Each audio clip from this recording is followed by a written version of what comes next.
Всем привет! Рада приветствовать вас на нашем канале. Сегодня предлагаю приготовить вкуснейший, простой и быстрый торт без выпечки со сметаной, бананом и печеньем. Несмотря на то, что в состав торта входят самые обычные продукты, он получается очень вкусным и его не стыдно подать на любое застолье. Для приготовления торта нам понадобится 500 грамм сметаны любой жирности, 300 грамм овсяного печенья, 3 банана среднего размера, 150 грамм сахара, 20 грамм желатина и 120 грамм теплой воды. В первую очередь нужно подготовить желатин. Я взяла быстродействующий, если у вас другой, то используйте его по инструкции на упаковке. Я заливаю теплой водой, хорошо перемешиваю и пока убираю в сторону на 5-10 минут набухнуть.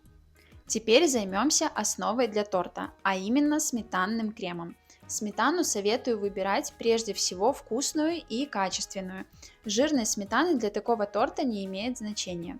К сметане добавляем сахар, тут вы можете регулировать сладость на свой вкус.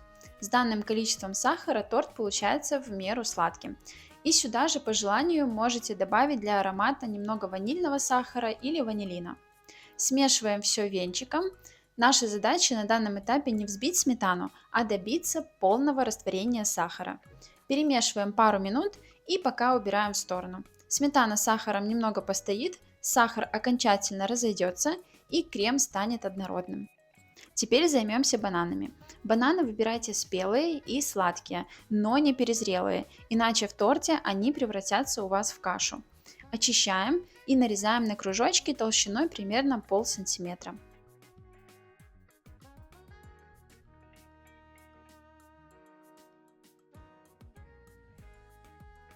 А теперь переходим к печенью. Его нужно раскрошить руками в большую миску. Кусочки делайте средними, так они будут красиво смотреться в разрезе. Лично я в этом рецепте предпочитаю использовать домашнее овсяное печенье, так как оно придает торту особый вкус и аромат. Рецепт домашнего печенья я подготовила для вас отдельно и покажу его в конце этого видео, чтобы сейчас на него не отвлекаться. Но если не хотите готовить печенье, отлично подойдет и магазинное овсяное печенье или песочное, например, юбилейное или со вкусом топленого молока.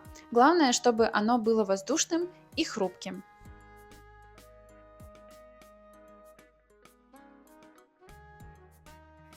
Дальше необходимо подготовить емкость, в которой торт будет застывать.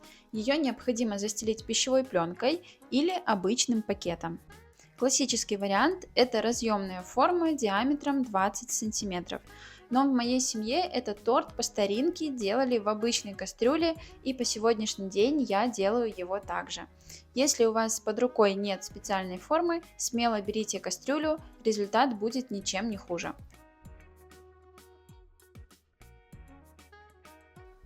Теперь возвращаемся к нашему сметанному крему.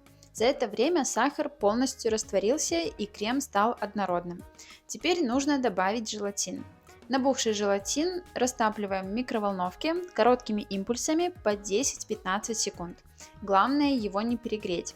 Затем даем ему немного остыть и вливаем в сметанный крем. Сразу же начинаем активно перемешивать венчиком, чтобы желатин равномерно распределился. Ну что, крем готов, и теперь можно собирать торт. Здесь нужно действовать быстро, пока крем у нас не начал схватываться. На дно формы выкладываем часть нарезанных бананов. Если хотите, чтобы верх торта был белым и гладким, в таком случае первым слоем на дно формы выкладываем небольшое количество сметанного крема и только потом кладем бананы. Затем засыпаем их хорошей горстью печенья. И заливаем порцией сметанного крема с желатином. Аккуратно распределяем крем лопаткой или ложкой, чтобы он проник во все щелочки между печеньем и бананами.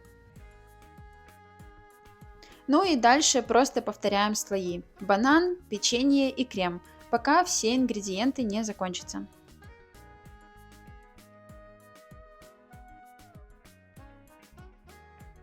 Затем торт необходимо убрать в холодильник минимум на 1 час, или можно даже оставить его на ночь. За это время он как следует пропитается и застынет. У меня торт простоял в холодильнике около 2 часов и уже хорошо застыл. Теперь его нужно достать из формы. Накрываем кастрюлю блюдом, аккуратно переворачиваем и снимаем пищевую пленку. По желанию тортик можно украсить. Я буду украшать киви, нарезала его маленькими кусочками и выкладываю веночком по краю. Вместо киви также можно украсить его любыми ягодами, кусочками фруктов или тертым шоколадом. Здесь уже на ваше усмотрение.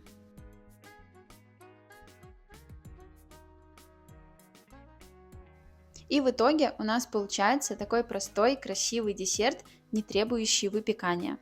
Нежный крем из сметаны отлично сочетается с ломтиками банана и кусочками печенья, а благодаря желатину он отлично держит форму и легко нарезается. Несмотря на самые обычные продукты, торт получается очень вкусным, нежным и в меру сладким. Такой рецепт всегда выручит вас, когда нет возможности воспользоваться духовкой. Поэтому сохраняйте рецепт, делитесь им с друзьями и напишите в комментариях свое мнение об этом видео. Для нас важна любая обратная связь. А на нашем канале каждую неделю выходит новое видео простых домашних и вкусных рецептов. Обязательно переходи и подписывайся. Я желаю вам приятного аппетита и удачной готовки. А теперь обещанный рецепт домашнего овсяного печенья, которое готовится буквально за считанные минуты. Для печенья нам понадобится 220 грамм овсяной муки, щепотка соли, 80 грамм сахара, 100 грамм теплого сливочного масла, 1 яйцо, 2 грамма корицы и 7 граммов разрыхлителя. Начнем с сухих ингредиентов. Берем овсяную муку, к ней добавляем корицу. Если вы ее не любите, то можете ее не добавлять. Сюда же добавляем разрыхлитель и все хорошо перемешиваем. Если у вас нет овсяной муки, то ее можно легко сделать, измельчив в блендере овсяные хлопья. Я советую брать хлопья долгой варки, так печенье получается более насыщенным и полезным. В отдельной мисочке нужно соединить сахар, яйцо, щепотку соли и взбить все вилкой. Долго взбивать не нужно, достаточно просто соединить ингредиенты и чтобы сахар немного растворился. Выливаем яичную смесь к овсянке, сюда же добавляем мягкое сливочное масло и начинаем замешивать тесто при помощи лопатки. Вот и весь процесс замеса теста для печенья. Буквально 5 минут времени и готово. Тесто должно получиться немного липким, но пластичным. Дальше можно поступить двумя способами. Можно поставить тесто в холодильник на минут 20, чтобы масса слегка застыла, и тогда тесто станет менее липким. Либо начинать лепить его сразу. Я, если честно, в холодильник обычно не ставлю и начинаю формировать печенье сразу. Начинаем формировать печенье. Берем кусочек теста размером примерно с грецкий орех, скатываем его в шарик, слегка сплющиваем, формируем такую шайбочку и перекладываем на противень, застеленный пергаментом. Между заготовками обязательно оставляем небольшое расстояние, так как во время выпечки они еще немного увеличатся в размере. Из данного количества теста у меня получилось 11 печенек, которые отлично поместились на один противень. Дальше я буду отправлять их в разогретую духовку до 180 градусов на 15-20 минут. Печенье должно слегка подрумяниться. Если достанете его раньше, то оно получится более мягким. Если подержите подольше, минут так 20, то оно получится более хрустящим и рассыпчатым. Даем ему минут 10 остыть на противне и можно перекладывать в тарелку.